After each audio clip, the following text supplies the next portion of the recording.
Hello दोस्तों, स्वागत है आपके आज के अभ्यास सीरीज के क्लासेस में, जहां पे हम सोशल सिक्योरिटी स्कीम्स के मोस्ट इंपोर्टेंट एमसीक्यूज आपके साथ कवर कर रहे हैं। और ये अब हमारा थर्ड पार्ट है। दोस्तों, पिछले 2 हफ्तों में हमने इंपॉर्टेंट स्कीम्स डिस्कस की हैं। मिनिस्ट्री ऑफ अगर मैं बात करूं, मिनिस्ट्री ऑफ फाइनेंस से हमने कुछ प्रोमिनेंट स्कीम्स डिस्कस की हैं। इसके अलावा हमने पेंशन स्कीम के रिगार्डिंग कुछ प्रोमिनेंट स्कीम्स आपके साथ डिस्कस की हैं। आज के सेशन में हम डिस्कस करेंगे रूरल डेवलपमेंट को लेकर कुछ इंपॉर्टेंट स्कीम्स, जैसे कि नरेगा हो गई, एनआरएलएम हो गई, लखपति दीदी, ड्रोन दीदी और फिर प्रधानमंत्री ग्राम सड़क योजना। पर दोस्तों, सेशन को शुरू करने से पहले आप सबके लिए बहुत ही इंपॉर्टेंट अनाउंसमेंट। अगर आप अपनी ईपीएफओ की प्रिपरेशन को और बेहतर तरीके से एनहांस करना चाहते हैं, तो दोस्तों आप हमारी गाइड बुक को डाउनलोड कर सकते हैं, जो कि फ्रीली अवेलेबल है।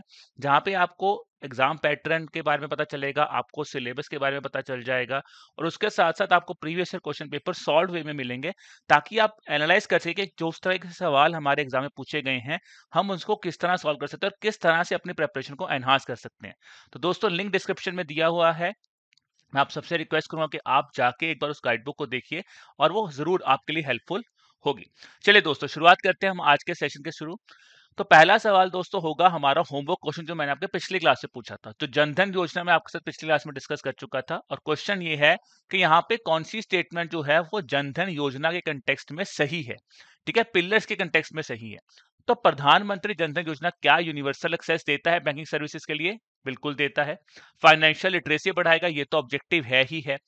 इशू आता है pension scheme for unorganised sector, क्या ये वन ऑफ द पिलर है या नहीं है? ये बिल्कुल वन ऑफ द पिलर है, बिकॉज इस अकाउंट को खोला ही इसीलिए गया था कि जीवन ज्योति बीमा योजना जो है आपकी, या फिर मैं बोलूं अटल पेंशन योजना जो है, उसके लिए कंटेक्स्ट में बोला गया था कि ये अकाउंट्स आपके जो अनऑर्गेनाइज सेक्टर के लिए पेंशन स्कीम्स है, वहां पे उनकी पेंशन आ सकती है।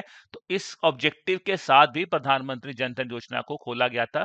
तो यहाँ पे आंसर बन जाएगा ऑप्शन नंबर डी। यहाँ पे तीनों की तीनों स्टेटमेंट्स ही हमारी सही हैं। आज शुरुआत करते हैं दोस्तों हमारी पहली scheme, Mahatma Gandhi national rural employment guarantee scheme, या फिर Mahatma Gandhi national rural employment guarantee act. दोनों के नाम सिमिलर हैं। क्वेश्चन आता है कि यहाँ पे कौन सी स्टेटमेंट सही है। देखिए, क्वेश्चन है कि the ways component and material cost under the scheme is fully born by the central government. तो क्या ये सारी की सारी कॉस्ट जो है वो सेंट्रल गवर्नमेंट बॉर्न कर रही है? जॉब आपको 30 डेज के बीच बीच में मिलनी चाहिए, कि 30 डेज होते हैं, 15 दिन होते हैं, ये आपको मुझे बताना है। फिर बोला गया कि at least 1/3 of the beneficiary must be women. तो बताइए यहाँ पे कौन सी स्टेटमेंट जो है दोस्तों हमारी करेक्ट है in context of the Mahatma Gandhi national rural employment guarantee scheme here. ठीक है जी। चलिए दोस्तों, तो अगर मैं बात करूं यहाँ पे, तो दोस्तों यहाँ पे हमारी ऑप्शन नंबर डी 1 और 3 स्टेटमेंट चाहिए, बिकॉज जॉब आपको 30 दिन के अंदर अंदर नहीं, 15 दिन के अंदर अंदर आपको प्रोवाइड करनी होती है by the government of India. मैं बात करूं Mahatma Gandhi national rural employment guarantee scheme की, तो दोस्तों ये स्कीम जो है मिनिस्ट्री ऑफ रूरल डेवलपमेंट के अंदर आती है। ऑब्जेक्टिव क्या है कि जो लोग अनस्किल्ड हैं, ठीक है, ग्राम सभा के मेंबर हैं और 18 साल से ऊपर उनकी एज है, 18+ ईयर एज है, और वो वॉलंटरीली चाहते हैं कि हम इस एक जॉब करना चाहते हैं, तो उनको गवर्नमेंट यहाँ पे क्या करती है, 100 डेज की गारंटेड जॉब जो है वो प्रोवाइड करती है। इसलिए हमने Mahatma Gandhi national rural employment guarantee scheme जो है वो लॉन्च की थी। यहाँ पे मटेरियल कॉस्ट और वेज कॉस्ट वाला जो कंपोनेंट है वो सेंट्रल गवर्नमेंट बेयर करती है, जबकि जो आपका अनएम्प्लॉयमेंट अलाउंस वाला जो कंसेप्ट है वो कौन बेयर करता है? वो बेयर करता है आपका स्टेट गवर्नमेंट। ठीक है, तो ये आपको यहाँ पे याद रखना है। अब बात करते हैं हमारा दूसरा सवाल, जो कि फिर Mahatma Gandhi national rural employment guarantee scheme के ऊपर ही है। क्वेश्चन है, कॉन्ट्रैक्टर्स और machineries are not allowed for any kind of work under the scheme here. Wage payment is made on a monthly basis with a delay compensation beyond 10 days. तीसरा है कि आधार based attendance जो है वो mandatory कर दी गई है 2024 के बाद। तो बताइए यहाँ पे कौन सी स्टेटमेंट सही है? अब देखिए दोस्तों, यहाँ पे पहली स्टेटमेंट जो है कि कॉन्ट्रैक्टर्स और मशीनरीज आर नॉट अलाउड, ये बिल्कुल सही है। इसका ऑप्शन जो मैंने आपको अभी बताया था कि यार ये अनस्किल्ड लोगों के लिए, तो यहाँ पे कोई मशीनरी वर्क नहीं है, यहाँ पे अनस्किल्ड लोगों के लिए। जैसे अगर आप बोलोगे कंस्ट्रक्शन साइट है, कंस्ट्रक्शन साइट पे काम होता है ना, कि यार ईंटें उठानी है, प्लस्तर वगैरह का काम करना है, तो वो काम यहाँ पे इंक्लूड किया जाता है। ठीक है जी। और वेज पेमेंट जो है वो कंपनसेशन 10 दिन के बाद नहीं, 16th डे से स्टार्ट होती है। 15 डेज के बीच में तो आपको जॉब ही देनी है उन्होंने। अगर 15 दिन में जॉब नहीं मिलती है, तो 16th डे से आपको अनएम्प्लॉयमेंट अलाउंस जो है वो प्रोवाइड करना जो है गवर्नमेंट देना स्टार्ट कर दी है। अब यहाँ पे 2-3 चीजें एडिशनल याद रखना in context of the scheme here, कि यहाँ पे आपको जो जॉब है वो 5 किलोमीटर रेडियस के बीच बीच में देनी है। अगर नहीं दे पाते तो गवर्नमेंट आपको एडिशनल कंपेंसेशन यहाँ पे देगा। अगर कोई ड्रॉट आता है दोस्तों तो 50 डेज एडिशनल, यानी कि उस केस में आपको 150 दिन की जॉब मिलेगी अगर कहीं पे सूखा पड़ता है। अगर स्वच्छ भारत मिशन ग्रामीण के अंतर्गत आप कंस्ट्रक्शन ऑफ टॉयलेट्स के लिए काम करते हो तो आपको 230 दिन का काम जो है यहाँ पे दिया जाता है। प्रधानमंत्री आवास योजना ग्रामीण के अंतर्गत अगर आप काम करते हो तो आपको 90 से 95 दिन का एडिशनल वर्क जो है वो प्रोवाइड किया जाता है under the Mahatma Gandhi national rural employment guarantee scheme here. ठीक है, तो ये इंपॉर्टेंट कुछ पॉइंट्स हैं about the Mahatma Gandhi scheme, about the NREGA scheme if I talk about here दोस्तों। बाकी इस स्कीम को और डिटेल में जानने के लिए दोस्तों डिस्क्रिप्शन में मैं आपको स्कीम का लिंक प्रोवाइड करवा रहा हूं, तो आप वहां पे जाके स्कीम को और डिटेल में भी पढ़ सकते हैं। अब बात करते हैं हमारी आज की दूसरी इंपॉर्टेंट स्कीम जो कि है नेशनल रूरल लाइवलीहुड मिशन। बहुत इंपॉर्टेंट स्कीम है बिकॉज कहीं ना कहीं अगर मैं रूरल सेक्टर की बात करूं और यहाँ पे हम चाहते हैं कि यार हमारा रूरल एरिया जो है वो ग्रो करे, तो उस कंटेक्स्ट में सरकार ने स्कीम लॉन्च की थी नेशनल रूरल लाइवलीहुड मिशन। अब यहाँ पे पहला सवाल है कि आपको मुझे बताना है कौन सी स्टेटमेंट गलत है। ठीक है जी, पहला क्वेश्चन है कि at least 50% of the beneficiaries under the scheme must be a women. दूसरा ये है दोस्तों, the Sarathi app is developed in collaboration with ministry of skill development and entrepreneurship. और इसके अंदर में अगर बात करूं दोस्तों तो हमारी तीसरी स्टेटमेंट ये है कि कोलेटरल आपको रिक्वायर्ड नहीं होता सेल्फ हेल्प ग्रुप्स को 10 लाख रुपए तक का लोन देने के लिए। अब एनआरएलएम का ऑब्जेक्टिव बेसिकली क्या है मैं थोड़ा सा बताता हूं कि हमें यार लाइवलीहुड बढ़ानी। लाइवलीहुड कैसे बढ़ाओगे? एम्प्लॉयमेंट बढ़ाओगे, स्किल्स बढ़ाओगे और यहाँ पे कहीं ना कहीं लाइवलीहुड के लिए इंफ्रास्ट्रक्चर को बेटर करोगे। इन्हीं तीन कंटेक्स्ट में रूरल एरिया में रूरल डेवलपमेंट ने नेशनल रूरल लाइवलीहुड मिशन निकाली, जिसका वन ऑफ द ऑब्जेक्टिव क्या था कि हमें यहाँ पे सेल्फ हेल्प ग्रुप्स बनाने हैं जहां पे हम चाहते हैं कम से कम 1 वुमेन, प्रेफरेबली एक वुमेन तो हर मेंबर हर घर से सेल्फ हेल्प ग्रुप की मेंबर बने। अब वो सेल्फ हेल्प ग्रुप क्या करेंगे, उनको गवर्नमेंट यहाँ पे क्या करेगी, यार सेल्फ हेल्प ग्रुप बनेंगे तो बोलेगी सरकार बोलेगी आप फेडरेशन बनाइए। ठीक है, आप अपना ग्रुप बनाइए ताकि जब आप ग्रुप बनाओगे तो आपको लोन मिलना इजी हो जाएगा, आपको काम करवाना इजी हो जाएगा। दूसरी बात यह है कि कहीं ना कहीं एक काइंड ऑफ एम्प्लॉयमेंट अपॉर्चुनिटी जो है वो क्रिएट कर दी जाएगी रूरल एरिया में। तो इस कंटेक्स्ट में सेल्फ हेल्प ग्रुप्स लेके आए हैं, इसीलिए मैंने जो आपको क्वेश्चन पूछा है वो इसी कंटेक्स्ट में है कि सेल्फ हेल्प ग्रुप्स को जो 10 लाख तक का लोन दिया जाता है वहां पे कोई भी कोलेटरल यानी कि कुछ भी गिरवी रखने की जरूरत नहीं है। दूसरा स्टेटमेंट यह है कि 50% of the beneficiaries under the scheme must be women. क्या ये स्टेटमेंट सही है? क्या 50% होता है? कोई ऐसा रूल है? तीसरा है कि the Sarathi app is developed in collaboration with ministry of skill development and entrepreneurship. क्या इसी के साथ डेवलप किया गया है या फिर किसी और चीज के साथ डेवलप किया है? बताना है आपको गलत स्टेटमेंट कौन सी है। और देखिए हमेशा एग्जाम में याद रखना है कि क्वेश्चन एग्जामिनर पूछ क्या रहा है, करेक्ट पूछ रहा है, इनकरेक्ट पूछ रहा है। तो यहां पे दोस्तों इनकरेक्ट क्या है, पहली दोनों स्टेटमेंट्स इनकरेक्ट हैं। बिकॉज देखिए ऐसा कोई क्राइटेरिया नहीं रखा गया है कि इतनी परसेंट वुमेन तो वुमेन होनी ही चाहिए स्कीम के अंदर, ऐसा कुछ नहीं है। गवर्नमेंट ये जरूर कह रहा है कि कम से कम एक वुमेन हम प्रायोरिटी वुमेन्स को देंगे। हम चाहते हैं कि कम से कम 1 women should be a member of a self help group, should be a women. But हम ये प्रायोरिटी नहीं कर रहे कि यार नहीं ये 50% तो होंगी ही होंगे, ऐसा कुछ नहीं है। दूसरा है कि सारथी ऐप जो है क्या वो मिनिस्ट्री ऑफ स्किल डेवलपमेंट के थ्रू बनाया गया है? नहीं दोस्तों, सारथी ऐप जो है वो मिनिस्ट्री ऑफ रूरल डेवलपमेंट ने एक इंस्टीट्यूट का नाम है द नज इंस्टीट्यूट है, इसके साथ कोलैबोरेट करके जो है इस ऐप को बनाया गया। और सारथी ऐप का ऑब्जेक्टिव ही है कि यार ये आपकी हेल्प कर रहा है, आपको लोगों को हेल्प कर रहा है, कोई भी इंफॉर्मेशन लेनी है, कुछ भी प्रोवाइड करना, तो उसके लिए इंफॉर्मेशन आपको सारथी ऐप के थ्रू मिल जाएगी। तो इसलिए यहाँ पे दोनों स्टेटमेंट्स जो है वो गलत बन जाती हैं। अब बात करते हैं हमारे अगले सवाल की। अगला सवाल फिर एनआरएलएम के ऊपर है दोस्तों। तो क्वेश्चन फिर मैंने आपसे, देखिए एनआरएलएम पे बेसिकली इस प्राइम फोकस मैंने आपको कहीं ना कहीं फाइनेंसिंग के ऊपर रखा है बिकॉज कहीं ना कहीं ये चीजें इंपॉर्टेंट है। अभी आ जाता है कि जी इंटरेस्ट सबवेंशन जो मिलता है on loan to the self help group is uniformly available across both rural and urban area. क्या रूरल एरिया और अर्बन एरिया दोनों में, देखो पॉइंट है, क्या अर्बन एरिया भी इंक्लूड होता है रूरल लाइवलीहुड मिशन के अंदर? फिर आ जाता है कम्युनिटी इन्वेस्टमेंट सपोर्ट जो है वो दी जाती है to be return to the government after utilisation. क्या पैसा गवर्नमेंट को देना है या फिर किसी और को देना है, या फिर पंचायत को ये पैसा देना है, या फिर फेडरेशन को ये पैसा देना है? यहां पे ये टेस्ट होगा। Mission promotes inclusion of manual scavengers and bonded labour under its vulnerable section coverage. तो क्या ऐसा कुछ चीज है क्या मैनुअल स्कैवेंजर्स और बॉन्डेड लेबर को भी कवर किया जाता है? अब आपको मुझे बताना है यहां पे कौन सी स्टेटमेंट करेक्ट है। पहले में इनकरेक्ट था, अब यहां पे पूछा करेक्ट क्या है।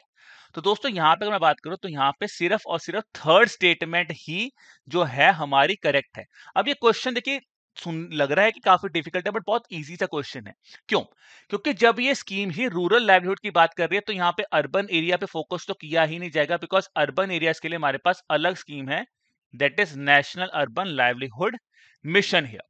Community investment support fund definitely इसके अंदर दिया जाता है, बट दोस्तों वो गवर्नमेंट्स के लिए नहीं होता। वो पैसा जो है वो अल्टीमेटली उसके बाद क्या है, वो अगर आप यूटिलाइज नहीं कर पाते तो वो अल्टीमेटली आपको किसको रिटर्न करना है, आपको फेडरेशन को ही वो पैसा मिल जाएगा।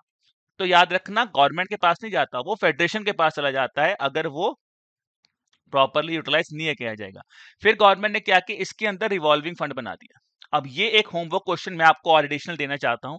आपको मुझे कमेंट सेक्शन में फटाफट में बताना है कि जो एनआरएलएम स्कीम है इसके अंदर एक रिवॉल्विंग फंड कंसेप्ट है, तो कितना रिवॉल्विंग फंड अमाउंट जो है गवर्नमेंट ऑफ इंडिया देती है या फिर दिया जाता है under the national rural livelihood mission. देखिए दोस्तों, स्कीम को जितना आप समझोगे, जितना डिटेल में जाओगे, उतना ही बेहतर आपके लिए होने वाला है। तो मुझे बताइए कि रिवॉल्विंग फंड के अंडर इस स्कीम में जो है कितना पैसा दिया जाएगा और किसको दिया जाएगा, ये भी आपको मुझे बताना है। ठीक है, चलिए अब बात करते हैं अगले स्कीम के ऊपर, जो कि अगेन एनआरएलएम से निकल के आई थी, लखपति दीदी स्कीम। जैसा कि नाम ही बता रहे, कहीं ना कहीं हम वुमेन्स को क्या चाहते थे कि उनको 1 लाख रुपया वो कैसे कमा सकती हैं। ठीक है ना जी। अब क्वेश्चन यहाँ पे है कि it is implemented under the umbrella scheme of NRLM. ये क्वेश्चन मैंने आपको खुद ही बता दिया कि स्टेटमेंट बिल्कुल सही है, तो इसका मतलब यहाँ पे 2 और 3 गलत है। दूसरा है कि लखपति दीदी जो है वो सेल्फ हेल्प ग्रुप मेंबर्स को दिया जाए जिनका की annual house hold income 1 lakh रुपया या उससे ज्यादा हो, based on at least 2 agriculture cycle. तो क्या 2 एग्रीकल्चर सीजन के बेस पे या बिजनेस साइकिल के बेस पे आप 1 लाख रुपया जज करोगे, या फिर यहाँ पे 4 एग्रीकल्चर सीजन होंगे और कुछ और क्राइटेरियाज भी हैं। तीसरा स्टेटमेंट है, it focuses solely on agriculture livelihood and excludes non farm और service based income sources here. तो दोस्तों यहाँ पे सिर्फ और सिर्फ पहली ही स्टेटमेंट सही है, सेकंड और थर्ड इसलिए गलत है बिकॉज पहली बात तो ये 1 लाख तक ये स्टेटमेंट बिल्कुल सही है, बट दोस्तों ये कम से कम एक साइकिल पे नहीं, एटलीस्ट 4 साइकिल्स के ऊपर जो है, 4 बिजनेस साइकिल्स के ऊपर देखा जाता है, और एवरेज आपकी 10,000 पर मंथ होनी चाहिए। 10,000 पर मंथ की एवरेज होनी चाहिए, और 4 बिजनेस साइकिल्स ये कैलकुलेट करते हैं कि क्या गवर्नमेंट जो वुमेन्स हैं उनकी annual house hold income 1 lakh रुपए से ऊपर हो रही है या नहीं हो रही। तो ये चीज आपको यहाँ पे याद रखना है। ठीक है जी। अगला क्वेश्चन, क्या ये सिर्फ और सिर्फ लाइवलीहुड के लिए नहीं, ये जी एग्रीकल्चर लाइवलीहुड के साथ साथ non farming service based income sources उनको भी यहाँ पे इंक्लूड किया जाता है। लखपति दीदी स्कीम का प्राइम ऑब्जेक्टिव ही है कि किस तरह से जो हमारी वुमेन्स हैं, जो सेल्फ हेल्प ग्रुप वुमेन्स हैं, उनको हम 1 लाख रुपया कैसे वो एनुअली कमा सकती हैं। ये प्राइम ऑब्जेक्टिव के साथ ये स्कीम जो है इसको लॉन्च किया गया था। ठीक है जी। अगली स्कीम आती है दोस्तों ड्रोन दीदी, ये भी एनआरएलएम के अंदर ही लॉन्च की गई थी। ये विद रिस्पेक्ट टू ड्रोन्स है। ठीक है, आपको पता होगा कि इस टाइम पे ड्रोन्स तो बहुत ही ज्यादा न्यूज में चल रहे हैं, जब से ये इंडिया पाकिस्तान वॉर स्टार्ट हुआ है, तो हमें पता है कि ये ड्रोन दीदी प्रोग्राम जो है दोस्तों, मतलब ड्रोन्स काफी ज्यादा न्यूज में है। और यही एक कारण है दोस्तों, अगर मैं आप आज के सेशन में देखेंगे तो, क्योंकि सेशन में आपका घर से ले रहा हूं तो शायद आपको मेरा फेस विजिबल नहीं हो रहा होगा। ठीक है ना, तो दैट इज द रीजन, क्योंकि सेशन में घर से ले रहा हूं, है ना। पर मैं उम्मीद कर रहा हूं कि आपको वॉइस और बाकी सारी चीजें जो है प्रॉपरली यहाँ पे सेशन में प्रॉपरली मिल रही होंगी। ठीक है जी।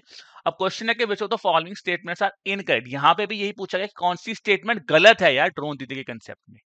It targets to provide sustainable business and livelihood support to earn additional income of at least ₹50,000 per annum. भाई सिंपल बात है, क्या 50,000 रुपए से ज्यादा एडिशनल इनकम प्रोवाइड करने की बात कर रहा है, या 1 लाख से ज्यादा की प्रोवाइड कर रहा है, ये पता करना है। Scheme targets to provide sustainable business and livelihood support to 10,000। क्या ये 10,000 सेल्फ हेल्प ग्रुप्स की बात कर रहा है या उनसे ज्यादा की बात कर रहा है? जितने भी ड्रोन्स आपने टारगेट किए हैं, बोला गया कि उनमें से पहले 1000 ड्रोन्स जो हैं वो लीड फर्टिलाइजर कंपनीज जो है वो प्रोक्योर करेंगी। अब बताइए जी यहाँ पे कौन सी स्टेटमेंट सही है, सॉरी गलत है, इनकरेक्ट पूछा गया है।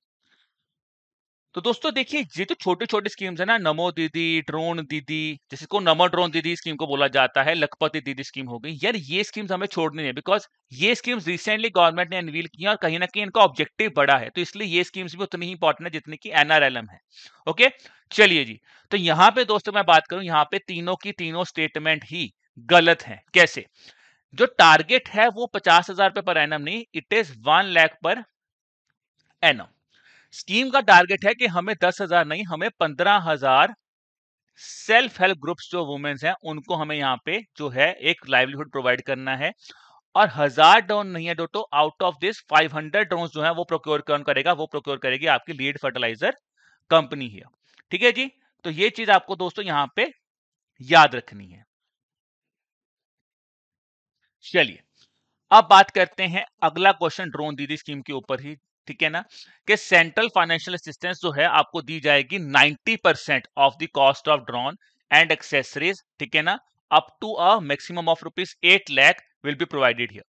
द बैलेंस अमाउंट जो बचेगा, ठीक है जी, can be taken as a loan under the national agriculture infrastructure financing facility with interest subvention at the rate of 3%। क्या 3% में मिल जाएगा?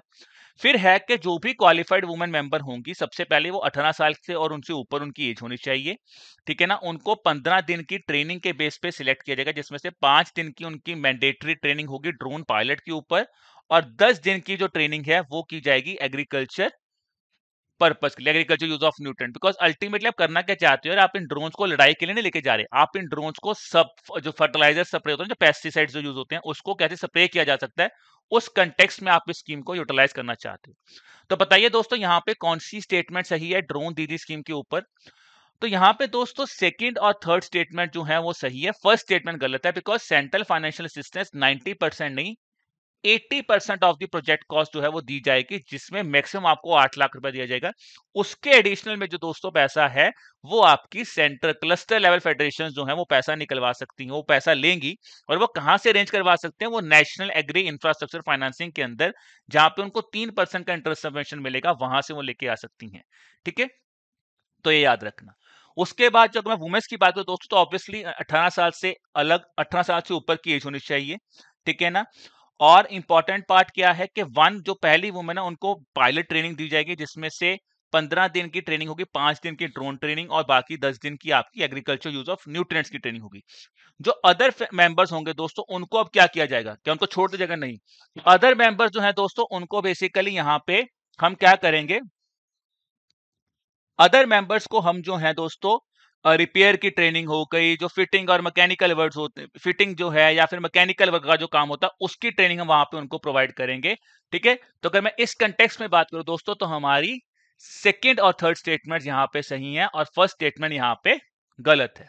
ठीक है, अगला सवाल है दोस्तों आपका प्रधानमंत्री ग्राम सड़क योजना के ऊपर। आपको मुझे बताना है, जैसे कि रिसेंटली सरकार ने 4th phase of Gram Sadak योजना जो है उसको अप्रूव किया है, उस कंटेक्स्ट में यहाँ पे कौन सी स्टेटमेंट सही है? पहला ऑब्जेक्टिव है, it aims to connect 25,000 villages with all weather roads. इसका ऑब्जेक्टिव है, इसके अंदर क्या, जो ब्लैक रोड या ब्लैक टॉप या सीमेंट रोड्स हैं, ये परमिट करता है कि भाई आप ब्लैक टॉप या सीमेंट रोड्स बना सकते हो। फोकस स्कीम का क्या है कि अपग्रेड करना है urban roads in metropolitan cities, और ये सिर्फ नॉर्थ ईस्टर्न रीजन को ही कवर करेगा। तो यहाँ पे कौन सी स्टेटमेंट सही है वो आपको मुझे यहाँ पे बताना है दोस्तों। अगर मैं बात करूं तो दोस्तों यहाँ पे सिर्फ और सिर्फ पहली स्टेटमेंट जो है वो सही है, क्योंकि 25,000 एडिशनल किलोमीटर को आप ऐड कर रहे हो अंडर द ग्राम सड़क योजना, जो कि फेज 1, 2 और 3 में कवर नहीं हुई थी। उसके बाद यहाँ पे परमिट नहीं है, इट डज नॉट परमिट, कोई भी ब्लैक टॉप या सीमेंट रोड परमिट नहीं है इसके अंदर यार। इसके अंदर देखो, ग्राम सड़क योजना का मतलब क्या है, जो ग्रामीण क्षेत्र है वहां पे आप क्या कर रहे हो, एक रोड इंफ्रास्ट्रक्चर बना रहे हो। तो अगर आप अपने आसपास के ग्रामीण क्षेत्रों में भी देखोगे दोस्तों, तो अनकनेक्टेड एरियाज में रोड प्रोवाइड करने के लिए जो एक रोड्स बनाए जाते हैं, उसका काम है, वो स्कीम है प्रधानमंत्री ग्राम सड़क योजना। इसके अंदर कोई हाईवे नहीं बनेगा, कोई स्टेट हाईवे नहीं बनेगा, कोई नेशनल हाईवे नहीं बनेगा। सिंपल ऑब्जेक्टिव क्या है कि वन सिंगल रोड बनेगी। ठीक है ना, और ऑब्जेक्टिव यही है कि सिंगल रोड बना के आप जो मेजर हाईवेज हैं, नेशनल हाईवेज हैं, उनको कनेक्ट कर दीजिए। तो ये यहाँ पे प्राइम ऑब्जेक्टिव है। ठीक है जी, it covers focuses on urban roads नहीं जी, क्योंकि ग्राम सड़क योजना का ऑब्जेक्टिव सिंपल है कि ये ग्राम क्षेत्र की बात करता है, रूरल एरियाज की बात करता है, अर्बन एरियाज को यहाँ पे कवर नहीं किया जाएगा। फिर आ जाता है, क्या ये नॉर्थ ईस्टर्न रीजन की बात कर? नहीं दोस्तों, ये नॉर्थ ईस्टर्न रीजन की बात नहीं कर रहा है, ये ओवरऑल इंडिया में 25,000 किलोमीटर की बात यहाँ पे कर रहा है। ठीक है जी, अगला सवाल आपसे फिर मुझे ग्राम सड़क योजना के ऊपर ही मैंने आपसे पूछा है, इसकी मेंटेनेंस और मॉनिटरिंग के ऊपर।